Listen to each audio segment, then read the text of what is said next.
Mr. Mercer, would you please read the statement to bring us back into open session? Chair Swigert, I move that the record shows that the only items discussed in the closed meeting were those specifically cited in the motion to convene into the closed meeting and those lawfully exempted from statutory meeting requirements. Is there a second? Seconded by Mr. Lamonia. Is there any discussion?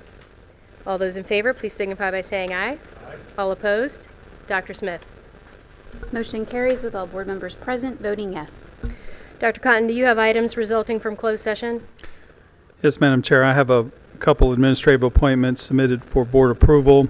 The first one is Mr. Anthony W. Hines from the purchasing manager from Suffolk Public Schools to Director of New Construction, School Administration Building, effective June 1st, 2024. And Mr. Orion J. Burke from Orchestra Teacher, Crestwood Middle, to Supervisor of Music, Center for Teaching and Learning, effective July 1st, 2024. I'll entertain a motion for approval. Someone. Moved by Ms. Scott, seconded by Mr. Poole. Is there any discussion? All those in favor, please signify by saying aye. Aye. All opposed? Dr. Smith. Motion carries with a vote of 7-1, with board member Dean voting in opposition. I'll now entertain a motion on the appeal pursuant to Policy 9-21 in reference to Student 1. Ms. In regards to the appeal of the superintendent's decision pursuant to School Board Policy 9-21 and in reference to Student 1, I move to support the recommendation of the superintendent. Is there a second? Seconded by Mr. Poole. Is there any discussion? All those in favor, please signify by saying aye. Aye. All opposed? Dr. Smith. Motion carries with all board members present voting yes. I'll entertain a motion on the appeal pursuant to Policy 9-21 in reference to Student number 2. Ms. Scott? In regards to the appeal of the superintendent's decision pursuant to School Board Policy 9-21 and in reference to Student 2, I move to support the recommendation of the superintendent. Is there a second? Seconded by Mr. Boone. Is there any discussion? All those in favor, please signify by saying aye. Aye. All opposed? Dr. Smith. Motion carries with all board members present voting yes. And I'll entertain a motion on the appeal pursuant to Policy 9-21 in reference to Student number 3. Ms. Scott? In regards to the appeal of the superintendent's decision pursuant to School Board Policy 9-21 and in reference to Student 3, I move to support the recommendation of the superintendent. Is there a second? Seconded by Mr. Poole. Is there any discussion? All those in favor, please signify by saying aye. Aye. All opposed? Dr. Smith. Motion carries with all board members present voting yes. We will now move on to the invocation and the Pledge of Allegiance. We will observe a moment of silence. Afterward, I'll ask Mia Roches Jackson, a 5th grader from Truett Intermediate School, to lead us in the pledge. Please stand as you are able.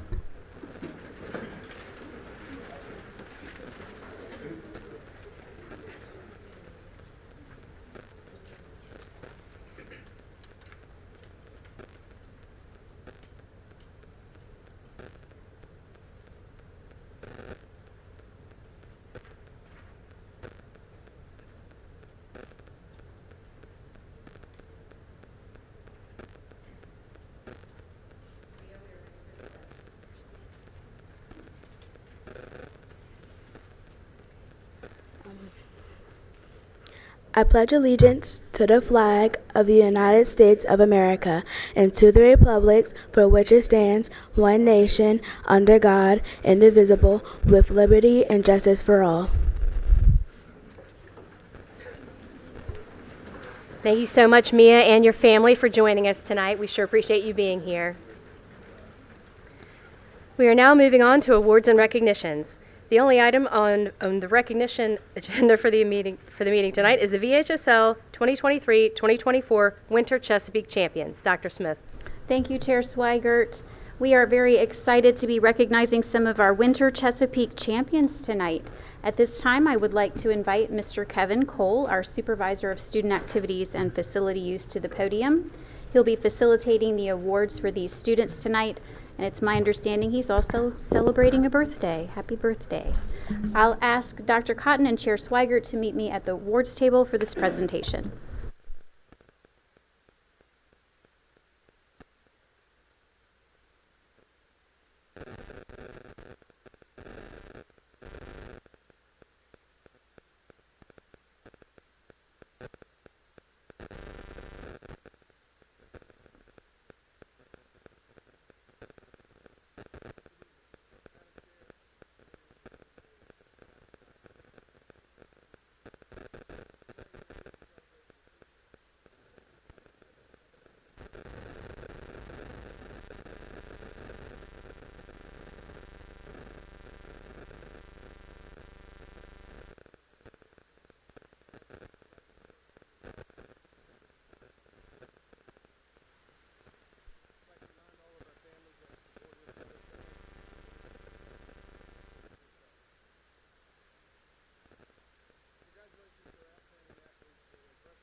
There you go.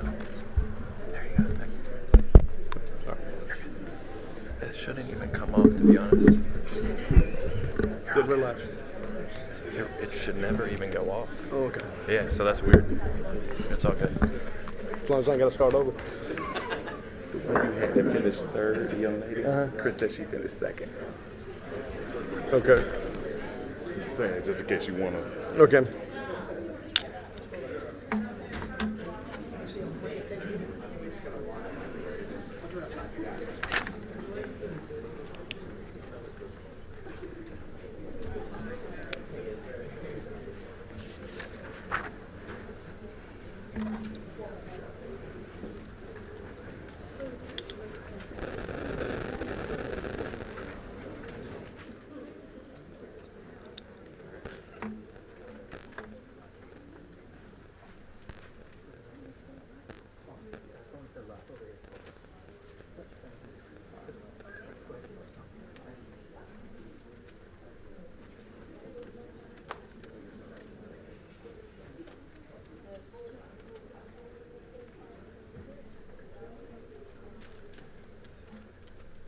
Athletes and coaches, as a reminder, when I call your name, please take one step forward.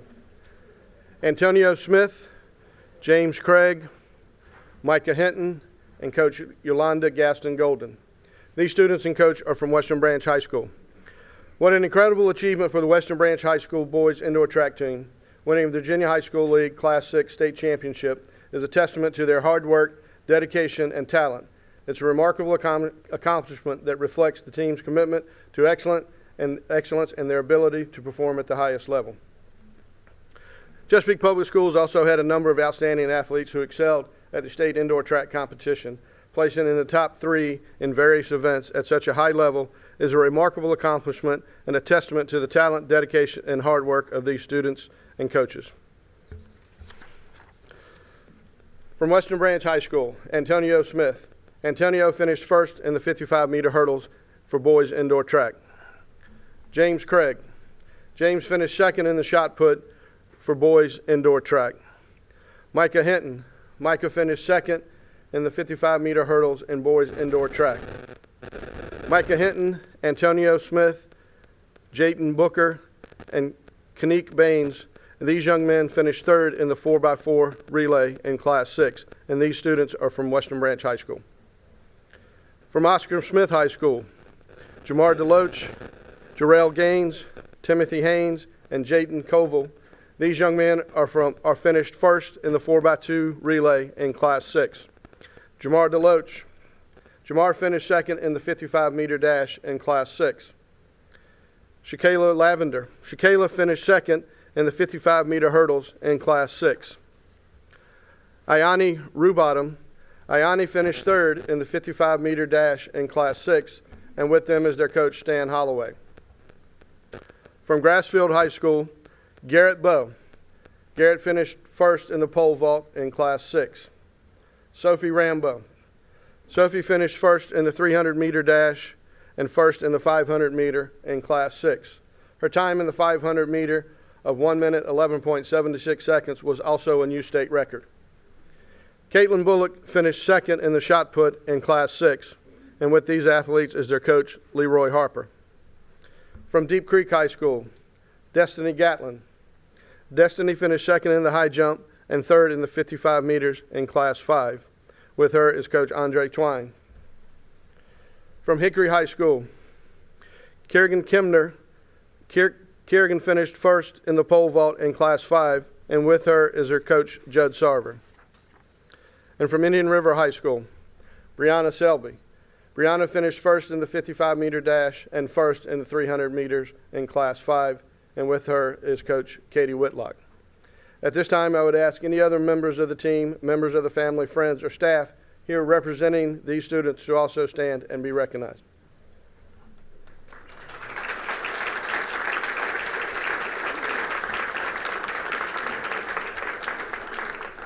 Congratulations to all of you, and at this time, move to your right to meet the members of the board.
Congratulations to these outstanding athletes who are named first team All-State or finished in the top 3 in their respective sports.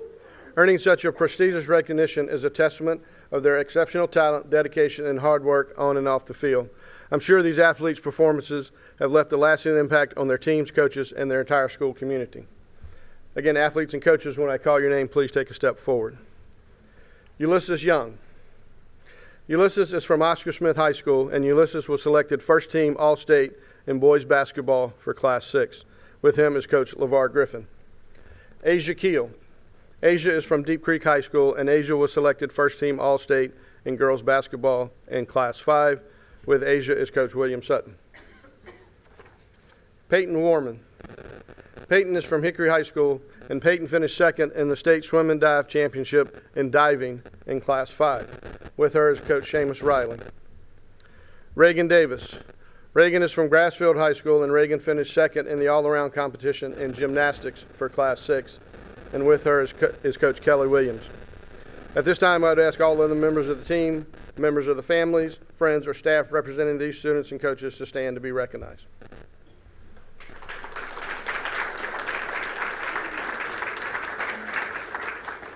Congratulations, and at this time, please move to your right to meet the members of the board.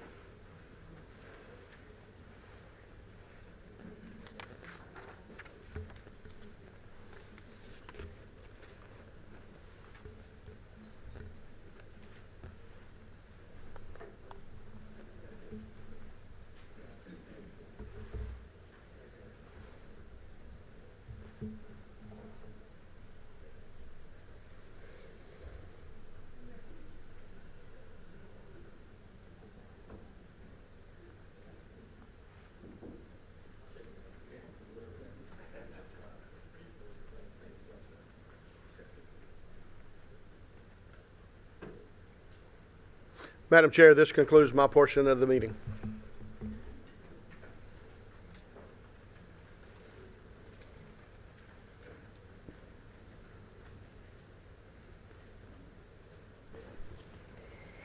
We will now move on to the hearing of citizens. During their allotted time, speakers should observe our rules of decorum and know that expressions of concerns and criticism on matters of school policy and operations is welcome. While the speaker's own comments are welcome, they may not play pre-recorded messages. Dr. Smith, are there any citizens who have requested time to speak this evening?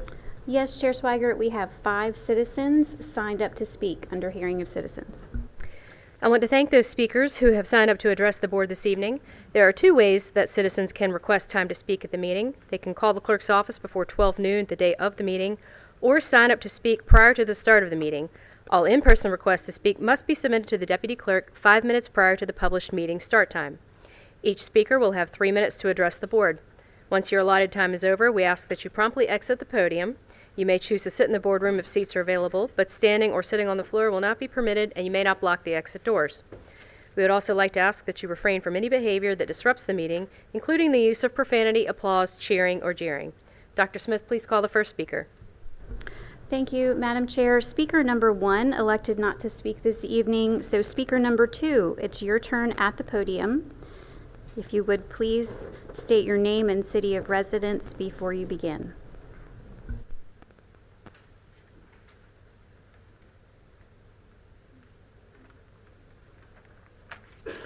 Hi, my name is Irene Landolfo, and I live in Chesapeake, Virginia. I will be presenting my capstone project about proposing to start school at an earlier time and in turn ending it earlier as well. So, as students enter high school, many challenges and new expectations are brought upon them. They must learn to navigate most of their first jobs, sports, social life, extracurriculars, and volunteer work, and more. While this will help students learn how to manage adult life, it can be daunting. I would like to propose an earlier school start time. This would allow students to have more flexibility in their schedule, get their homework done earlier, and reduce the stress students have to deal with while maintaining good grades and attendance. Being a senior in high school myself, I have had struggles to manage school on top of my day-to-day life. For me and many other classmates, not working is just not an option. Students at CPS struggle to juggle both since most have to go straight to work, sparing little time to fit in any homework. Alana Harris, a student at Tallwood High School in Virginia Beach, has shared her personal experience with an earlier start time and the benefits it's added to her life. As a junior in high school with a job, she has expressed that with her school day ending earlier, she has been able to succeed academically by keeping up good grades even when taking honors and AP courses. All of this while having a job that ends at 10 every night. She credits this to having time in between school and work to study and finish any assignments instead of saving it until she comes home. Students who participate in after-school activities also claim that it has been proven difficult to tackle going to practice, helping around the house, and doing their homework. Senior and student athlete at Hickory High School, Lily Coleman, states she's overwhelmed when she gets home from school with so much to do, but no time to do it. As much as school is beneficial to a student's development, so are sports, clubs, community service positions.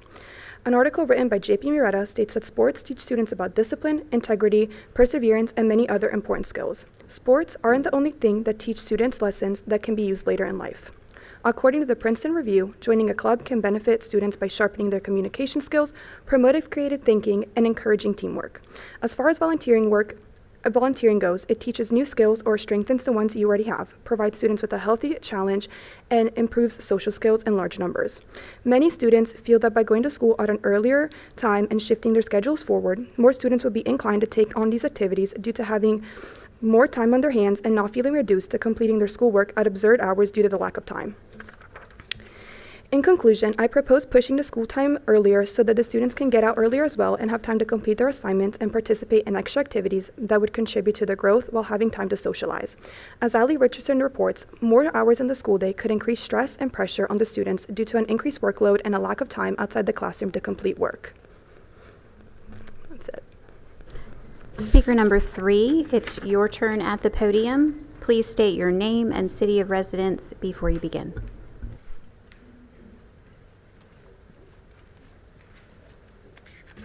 My name is Carjan Burke, and I live in Chesapeake, Virginia. I come to you all today very saddened, disappointed, amongst other things. An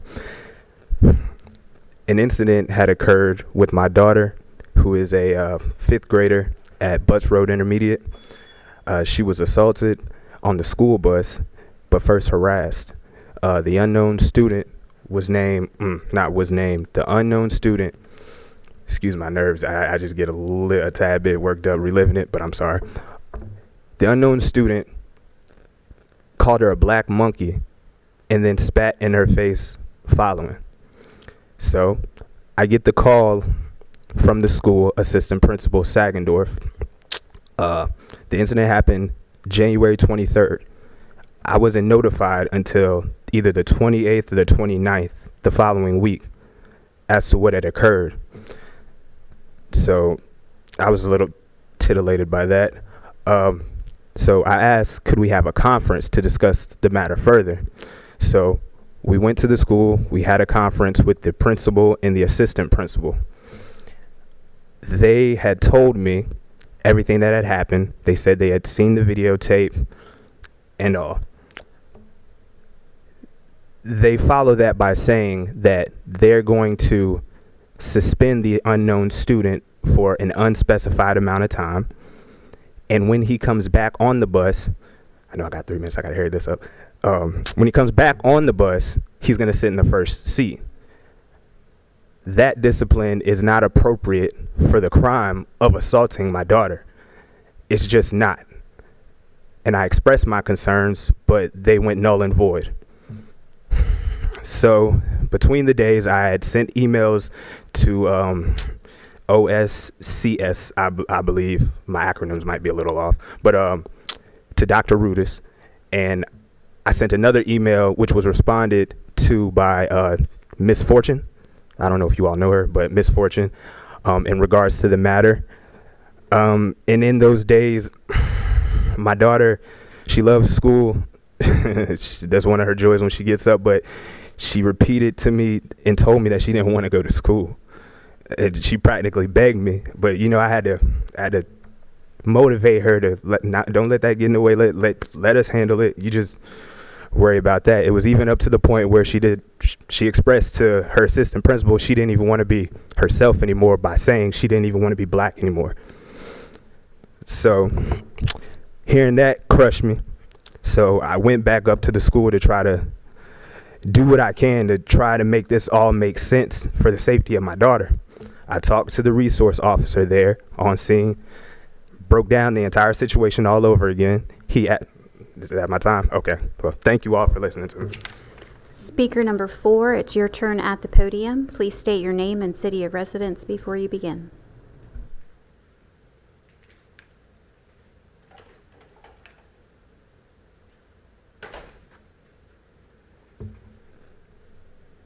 Clayton Lindsay, Chesapeake, Virginia.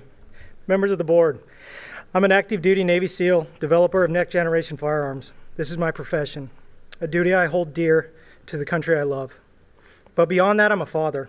I was shocked to learn that my 7-year-old son was being punished punitively by suspension for the display of a finger gun. This incident occurred during a resource lesson on emotional intelligence and conflict resolution, a context that makes the punishment seem even more absurd. I never imagined I'd be standing here discussing something so trivial yet impactful, but here we are. My son had no history of threatening violence or bad behavior. Later cited in the CPS handbook, page 55, he was told that he threatened to use a weapon and insinuated the use of firearms. The issue is that this led to ambiguity where the same standard applies to kindergartners all the way through 12th grade. My 7-year-old does not have the emotional maturity nor the intellectual processing skills to understand why he can play cops and robbers at home, and if playing at school, he is now considered a violent threat where his friends are looked at as victims in fear for their lives. In light to no violent threats and limited emotional intelligence, my 7-year-old son might engage in behaviors like using finger guns or picking his nose. It is essential to approach discipline with focus on education and guidance on a case-by-case basis. This includes addressing behaviors like finger guns and considering the emotional maturity at various developmental stages. Now let's discuss discipline within this context. Traditionally, disciplinary measures like suspensions have been employed to respond to students' behavior. However, considering emotional maturity at different ages, it becomes evident that one-size-fits-all approach is not adequate. Instead, he is now labeled a bad kid with the chance of having his record permanently of being violent to others. After meeting with law enforcement officers, the school ultimately ruled this as disturbing in class. However, the damage is done. The precedent of administrators in feeling the need to overreact as a mechanism to protect themselves instead of using critical thinking. Ultimately, our approach to discipline should reflect an understanding of emotional maturity at different ages and stages of development by prioritizing education over punishment and political beliefs. Leave politics at home and educate children through the proper stages of their lives. In conclusion, this school district must strive to cultivate a culture of understanding and compassion within our schools, recognizing and respecting each student's unique emotional journey. Through thoughtful and age-appropriate disciplinary practices, unlike the suspension my son received, we can help students develop the emotional maturity that they need to navigate the complexities of the world around them. Starting with punitive punishment only opens a district up to legal action as taken by part of a parent for the school mishandling of their child's incident. They are moreover forcing the administration to take these actions because of unclear knee-jerk guidance from isolated events. Please don't punish little children for using finger guns when their father or mother may be a soldier or law enforcement officer that they look up to. After all, it is a month of the military child. Thank you. Speaker number 5, it's your turn at the podium. Please state your name and city of residence before you begin.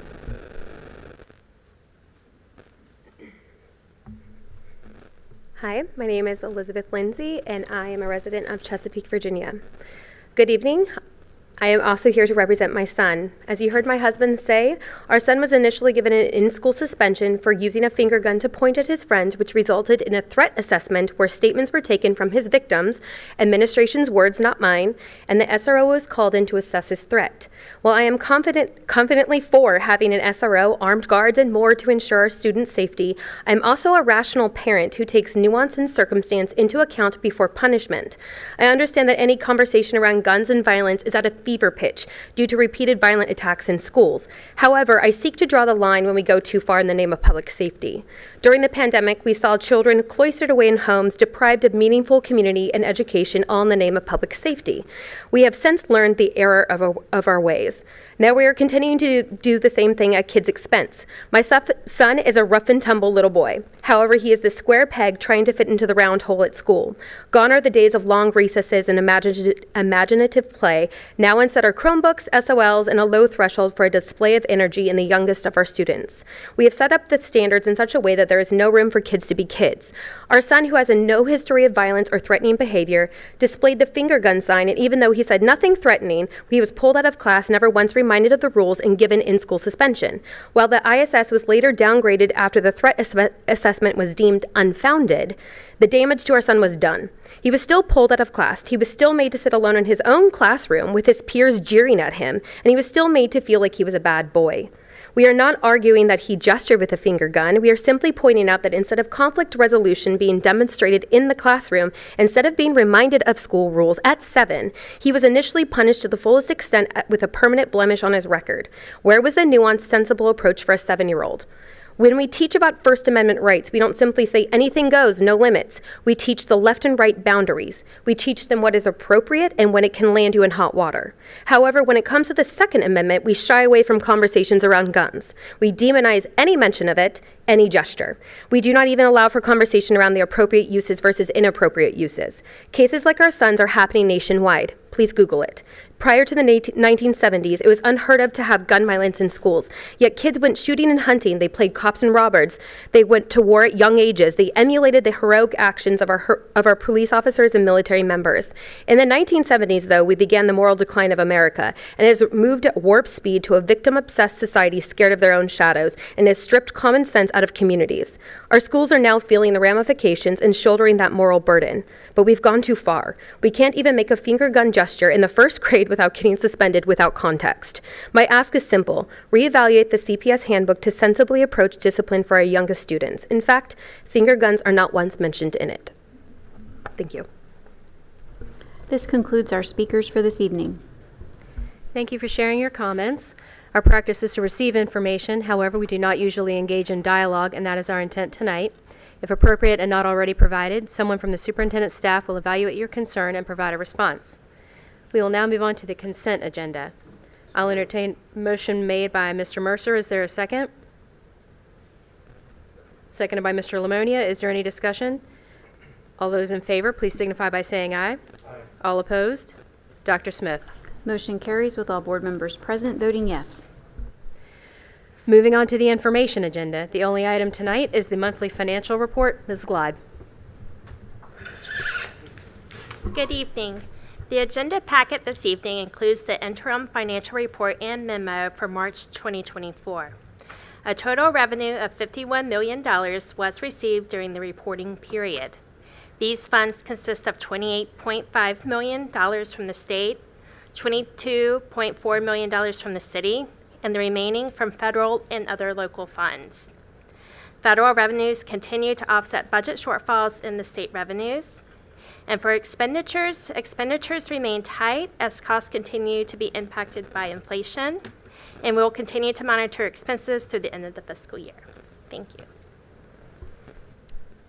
I see no questions, so thank you for the report. Moving on to the action agenda, career and technical education, Mrs. Edwards.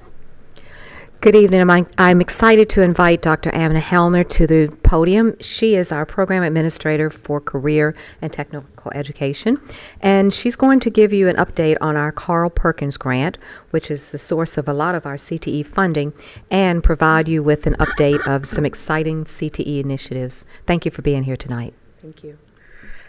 Good evening, Chairman Swigert, Vice Chairman Mercer, members of the school board, Dr. Cotton, and the superintendent staff.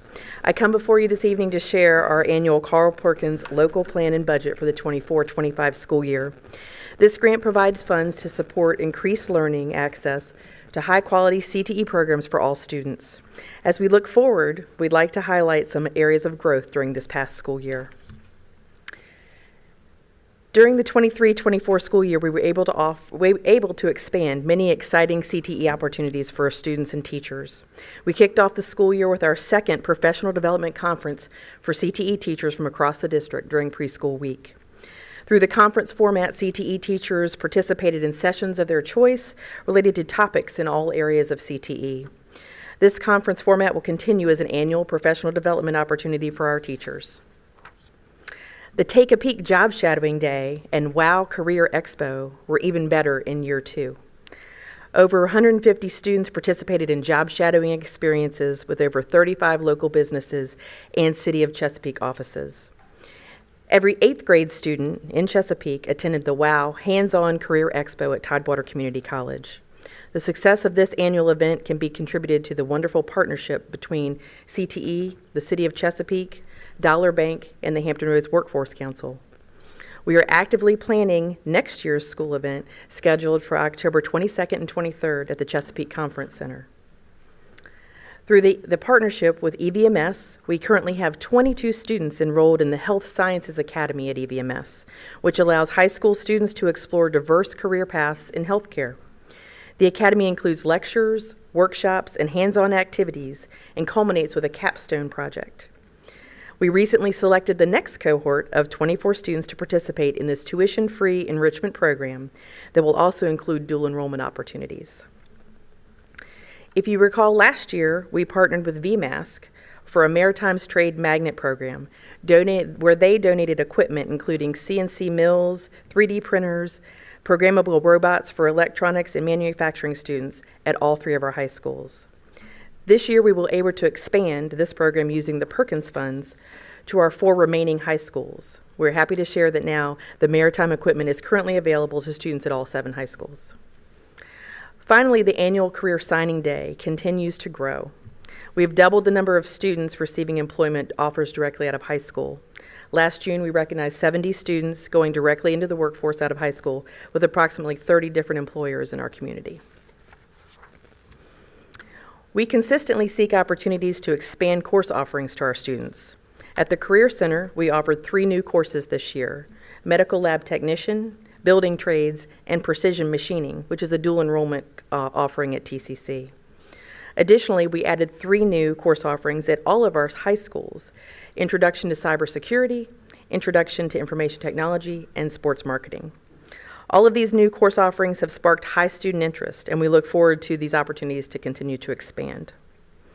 In partnership with Rubin Communications, CTE students were given access to interactive, web-based activities supporting workplace readiness skills through an online platform geared for both middle and high school students.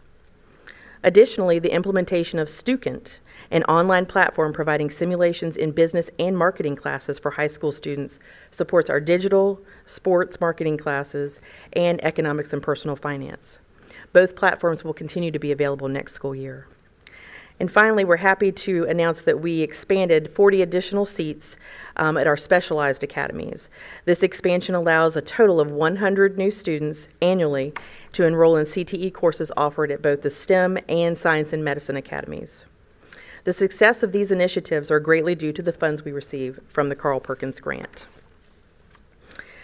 And great things are now in store for 24-25. As we open our new school administration building, we're excited to launch the opening of the Peak Cafe in the fall. The Peak Cafe will provide culinary students a work-based learning opportunity and our employees lunch offerings during the school day. Additionally, the Peak Cafe will support many catering needs for other school events such as meetings and in-service trainings. We see this as a great opportunity to give students hands-on work experience while providing our employees with quick lunch options right in the workplace. In our ongoing efforts to add courses to support the new Chesapeake Career Center, we wanted to expand our Public Safety Academy by adding criminal justice to the course offerings for next school year. Students in this new course will be introduced to law, public safety, corrections, and security practices, and will explore crime scene investigation, court procedures, policing, and juvenile justice. We are working with many City of Chesapeake public safety entities to be a part of the advisory group for this exciting new course that will be offered in the 24-25 school year. Chesapeake will implement our first GoTech lab at Oscar Smith Middle School. GoTech is a collaboration with businesses from across the Commonwealth to create a dependable pipeline of exceptional talent for Virginia's most in-demand careers. The lab is designed to spark student interest in pursuing high school CTE training through hands-on, gamified middle school curriculum that exposes students to strategic sectors like precision machining, welding, IT coding and networking, and automation and robotics, to name a few. We are excited to receive a startup grant to fund a portion of this state-of-the-art lab at Oscar Smith Middle and look forward to the classroom opening this fall. The GoTech Lab is aligned with our overall computer science lab school initiative at Oscar Smith Middle. If awarded the lab school grant, our lab school will empower middle school students through transformative opportunities and experiences. With an innovative focus on computer science principles, the lab school will offer design thinking practices, innovative classroom designs, enhanced elective courses, and strong community partnerships. And now to get to the plan. As outlined in our local plan, here is a snapshot of the Perkins budget for 24-25. As referenced on page 7 of Schedule 18 in the Perkins plan, our 2024-2025 Perkins budget is budgeted at $599,116.15. This budget is based on level funding from the 23-24 allocation. To break that down a bit, over $32,000 is allocated to personal services for teachers to align curriculum and CTE. This includes new courses and any courses that have been updated by the state. With that, just under $2,500 is designated to employee benefits to cover the required FICA and other employee needs for the personnel services. Purchase services encumbers just under $150,000 of the planned budget.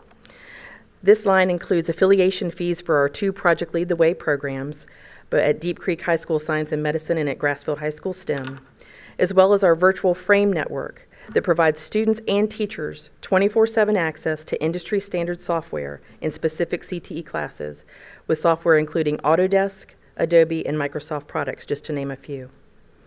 Additionally, this line supports student participation in CTE student organizations, or CTSOs, which are leadership competitive events. CTSOs include DECA, FBLA, HOSA, TSA, Skills USA, and FCCLA. The next line is internal services and has $5,000 set aside to assist with transportation for all 8th grade students to attend our WOW event. Additionally, there's a $5,000 line item for administrative travel to state and national conferences. The largest portion of our Perkins allocation aligns with capital outlay and equipment at just over $400,000. This includes funds to continue adding industry-relevant equipment and software to our secondary classrooms, especially in support of new classrooms and initiatives like the criminal justice classroom at CCC, and to assist with supporting the new computer science lab school at Oscar Smith Middle School. These lines together total the budgeted allocation of $599,116.15. Thank you for the opportunity to come before you tonight to share all the exciting things that are happening in career and technical education and to outline our Perkins plan for next year. With board approval of the highlighted plan, we will submit the local plan to the state by the April 30th deadline. We are happy to answer any questions you might have at this time. I don't believe I see any questions at this time, so I will entertain a motion for approval of the plan to be submitted as presented. Moved by Mr. Lamonia, seconded by Mr. Mercer. Is there any discussion? All those in favor, please signify by saying aye. Aye. All opposed? Dr. Smith. Motion carries with all board members present voting yes. Thank you all. Have a great evening. Thank you. We will now move on to the superintendent's report. Dr. Cotton. Thank you, Madam Chair and members of the board. Just have a few announcements before I give my spotlight for this evening. I'd like to remind our families that May 3rd, 2024 is a teacher work day for elementary students only. Again, that's an elementary students only teacher work day for May 3rd. I would also like to remind our families that our online registration for the 24-25 school year is open for new and special enrollments. Please visit our student enrollment page on Chesapeake Public Schools website to register your student. Finally, we are putting the finishing touches on the 2024 State of the Schools address that will be held April 25th at Chesapeake Career Conference Center. That's next week. I hope you will be able to join me for this important event sponsored by the Chesapeake Public Schools Educational Foundation, and I certainly look forward to seeing you there. Thank you again tonight for time to present my Superintendent Spotlight. It's been an incredible month so far, and it's my pleasure to share some of the many great things that have been happening across our district over the past few weeks. First up, I'd like to thank Dr. Lisa Coons, the State Superintendent of Public Instruction, for taking time to visit our school district this past week. Together, we were able to visit classrooms at the Chesapeake Career Center and at Grassfield High School while showcasing the CTE program that you just heard about this evening and Grassfield STEM Academy. It was exciting to see the students participating in their programs and see them engaged in real-life experiences. In fact, we are very proud that she sees our programs as an exemplary model for other school systems. Take a look at her visit.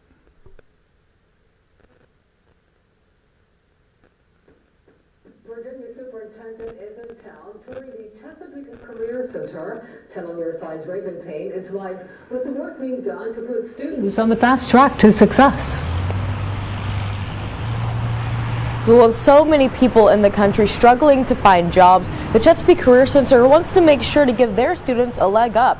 It's something State Superintendent Lisa Coons calls unique and exciting.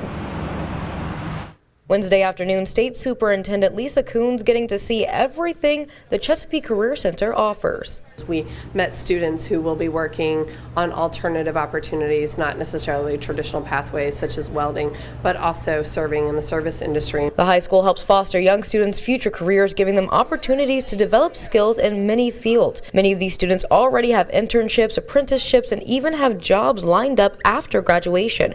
Coons says that's wildly impressive, telling me that's one of the reasons why this visit was so important. This opportunity here allows students to explore and experience within their high school what they want to do when they walk across the stage. And that's exciting. That's something we're talking about at the department, with the state board, and across the Commonwealth to make sure students are day one ready after they get that diploma. Chesapeake Superintendent Dr. Jared Cotton saying these students are also learning how to give back to their community.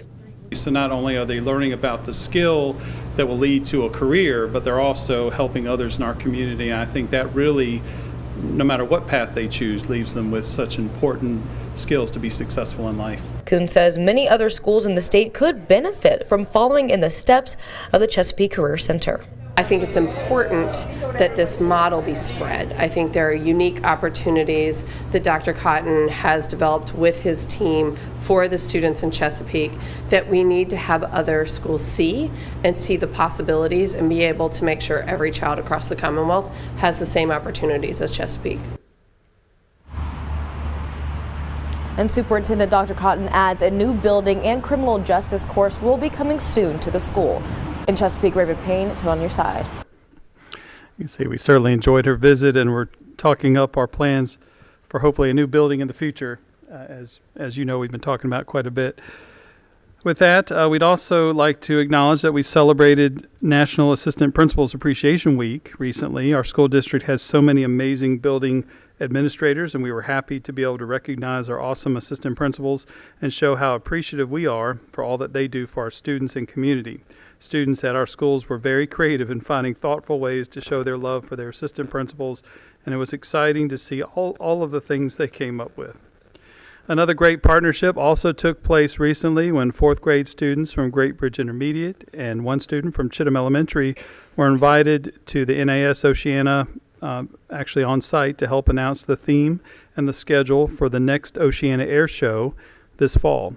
Our students had the opportunity to stand on the flight line, which was very cold, by the way, and talk to both the Chief Executive Officer and Commanding Officer. Thank you to NAS Oceana for involving our students in such a great experience.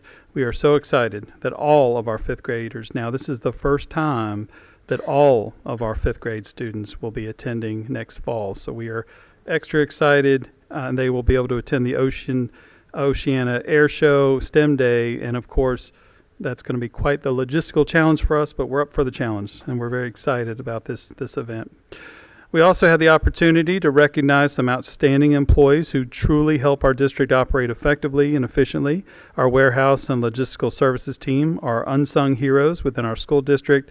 Our schools and support buildings depend on them, and they always deliver. With the help and support of our Chesapeake Public Schools Educational Foundation and our Family and Community Engagement team, it was our pleasure to provide them with a pizza lunch for all they do for Chesapeake Public Schools. And finally, I had the chance to visit Portlock Primary and see their newly hatched chicks. It was great to be able to visit and see how students were learning about the life cycle through the process. But of the 15 chicks they hatched, my favorite was definitely my namesake, Dr. Cotton Jr. He's a handsome fellow. Thank you to Dr. Brousseau and Portlock Primary for continuing to create authentic experiences for our students. Portlock also has a live chick cam, so you can join the students and watch the chicks continue to grow throughout the spring. They actually sent me a picture last week. Apparently, they're on a farm now enjoying life, so that's exciting. And this concludes my spotlight for this evening. Thank you, Dr. Cotton. Last on our agenda this evening is board member items. Does any board member have an item to bring before the group? Ms. Scott? Sorry, thanks. I actually was hoping that the people who spoke tonight would still be here, because I just wanted to say that I personally appreciate the hearing of citizens, and it takes a lot of courage to come here and to have your 3 minutes at the podium. It may not seem like a lot, but I remember my first time and my heart beating out of my chest, and and being prepared to advocate for what's important to you, whether it's an issue with your child or like having a high school student here tonight coming and presenting an idea. And so I just wanted to say that even though we don't engage as a board, if you're watching at home, if you go back to watch this, I just wanted to assure you that you are heard, and that many times, I walk away with food for thought from things that I've heard, or even inspiration. So that's all I wanted to say. So keep coming to board meetings and speaking, and thank you. Mr. Boone? Thank you so much. I wanted to make a quick announcement. We do have Teachers Appreciation Week coming up, and I just want to let everybody know I'm throwing a Teachers Appreciation comedy show. This is actually the second one I've done, but we're going to make it bigger. I've teamed up with Walmart and Hometown Heroes, and we're going to do it at the Creek Restaurant right on Cedar Road down the street on Saturday, May 4th at 7 o'clock. So we have I didn't know we had so many comedians in the school system, so I had to limit it to a few. And these are professionals. They do this on the side. We're going to have Joy Julian. She's the media specialist. She's well known in the comedy world. I didn't know this. And she'll be one of our comedians. We have Jordan Haddon. I believe he's from the Western Branch Schools. And we have Team Fred. We will have music and all kind of refreshments, some great food items that day. So you need to call the Creek and register so you can get some good seating. I'm hoping we sell out that night. They promise we will have enough treats and giveaways and make sure every teacher gets surprised. Also, I was asked, can retired teachers come? Yes, it's open to the public, and it is free also. So make sure May the 4th that you do show up at the Creek at 7 o'clock. Going to be entertained. We're going to have a great evening. My wife has already informed me. She teaches in Virginia Beach. She's bringing her crew. They're going to crash our party. So make sure we have more. We want to have more Chesapeake teachers in the house than we have Virginia Beach, because I know they're going to come. So let's represent the Chesapeake that night, May the 4th. Thank you. Mr. McCormick? Thank you. I kind of wanted to piggyback on what Ms. Scott said, because I think that's important that that people who speak and that they're expressing issues at schools or whatever it might be are heard. And I think what Mr. and Mrs. Lindsay said rings a good bell of what we should consider, and I'd love and encourage our administration to consider and how we enforce discipline at a young age, because it can be impactful on a child. And I know there's a balance between safety and security, but also a balance between their emotional development and their development as young children. And so I hope we listen to the speakers that spoke today and in the future, and this specifically analyze how we're handling threat assessments at a young age, and making sure we're mindful of the emotional impact it has on young students. Thank you. Seeing no other board member items for tonight, I would like to wish a very happy birthday to our superintendent on behalf of the board, Dr. Cotton, who will be celebrating next week. We hope you have a fantastic week.